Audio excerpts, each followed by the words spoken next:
ये कहानी बांग्लादेश के मेमनसिंह जिले के भालुका की है, जहां 18 दिसंबर 2025 की उस सर्द शाम ने इंसानियत को हमेशा के लिए लहूलुहान कर दिया।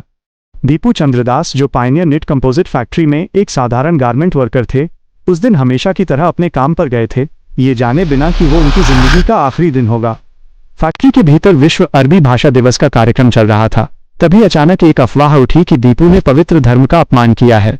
यह अफवाह जंगल की आग की तरह फैक्ट्री से लेकर सड़कों तक फैल गई और देखते ही देखते हजारों की संख्या में एक उन्मादी भीड़ वहां इकट्ठा हो गई। चश्मदीदों के अनुसार दीपू ने खुद को बचाने की हर संभव कोशिश की, लेकिन भीड़ का शोर इतना तेज था कि उसकी बेगुनाही की चीखें दबकर रह गईं। फैक्ट्री के मैनेजमेंट और सुरक्षा घेरे को तोड़कर भीड़ ने दीपू को बाहर घसीटा। उसे लाठी डंडों से तब तक पीटा गया जब तक वो अधमरा नहीं हो गया, और फिर क्रूरता की सारी हदें पार करते हुए उसे जिंदा आग के हवाले कर दिया गया। जब पुलिस और रैपिड एक्शन बटालियन ने इस मामले की तहकीकात शुरू की तो चौंकाने वाले सच सामने आए। जांच अधिकारियों ने स्पष्ट किया कि दीपू के खिलाफ ईशनिंदा का कोई ठोस प्रमाण नहीं था और ये पूरी साजिश संभवतः फैक्ट्री के भीतर किसी पद के लालच या पुरानी दुश्मनी का परिणाम थी। आज दीपू का घर वीरान है, उनके पिता की आंखों के आंसू सूख चुके हैं और उनकी 3 साल की मासूम बेटी अब भी दरवाजे पर अपने पिता के लौटने का इंतजार करती है, जिसे ये भी नहीं पता कि उसके पिता अब कभी वापस नहीं आएंगे।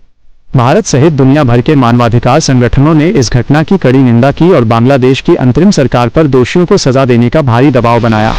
ये मामला सिर्फ एक व्यक्ति की हत्या का नहीं है, बल्कि ये इस बात का सबूत है कि कैसे सोशल मीडिया पर फैली एक झूठी अफवाह और मब जस्टिस, भीड़ का न्याय, किसी हंसते खेलते परिवार को उजाड़ सकता है।